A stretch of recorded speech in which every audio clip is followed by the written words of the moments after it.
Hello, I'm so glad to be able to join you here for this micro webinar. I want to talk to you today about one practical tip for dealing with conflict in a crisis situation. Quick conflict intervention is something that I spend a lot of time with my clients at Conflict Solutions Consultant. And we talk a lot about helping executives deal with conflict in really tough situations. And I know you do not have the luxury for drawn out discussion and lengthy dialogue. Your employees behaving badly, perhaps, or in a less desirable way. I know what some people might say, well, just get rid of them. But let's be honest, you don't even have time for the traditional coaching and corrective action that you normally like to have, much less trying to replace somebody and all the work and time that goes into that. So as a leader, your workload for crisis situations hasn't gone down. It's not as though someone makes an appointment and says, hey, listen, can I make an appointment with you to bring this particular problem? By the way, when you have your day off, I'm going to make sure that when you come back, we're just going to ease into all the anxiety nice and slowly. I'm going to make sure that my emails wait until that you are in a frame of mind to handle them. No, that's not how it works. And so you have direct reports that need you more than ever before. You might find yourself in conflict situations or crisis situations that require lots and lots of communication, over communication, and those leave us even more room to make mistakes and be judged and criticized for those mistakes, thus leaving us room to be in a conflict. Well, here's the good news. It doesn't matter if you have a new policy or protocol that you're trying to enact.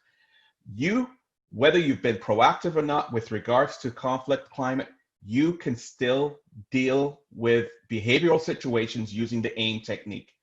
The AIM technique simply stands for affirm, impact, and measure.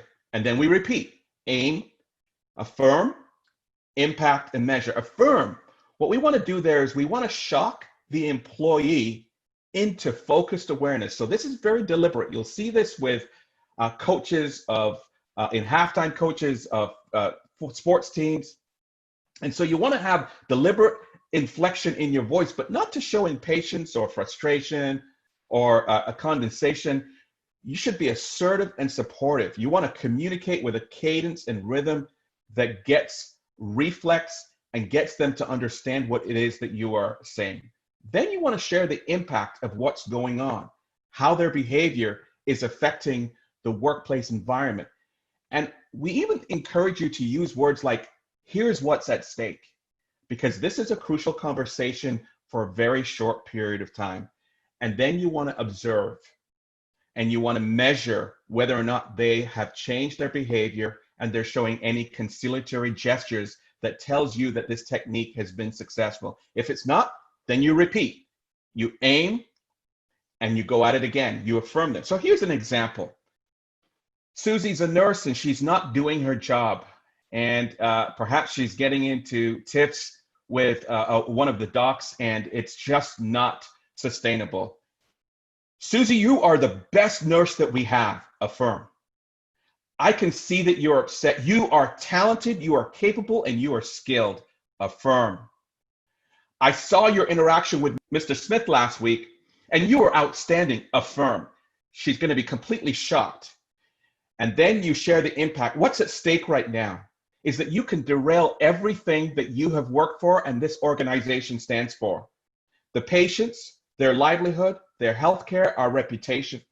And then you measure for a reflex that shows a conciliatory gesture, some sort of body language that says, yes, she's with you. And so, in conclusion, you in a tough situation, crisis situation, are still able to deal with behavior, but maybe not in the traditional sense. Use the AIM technique.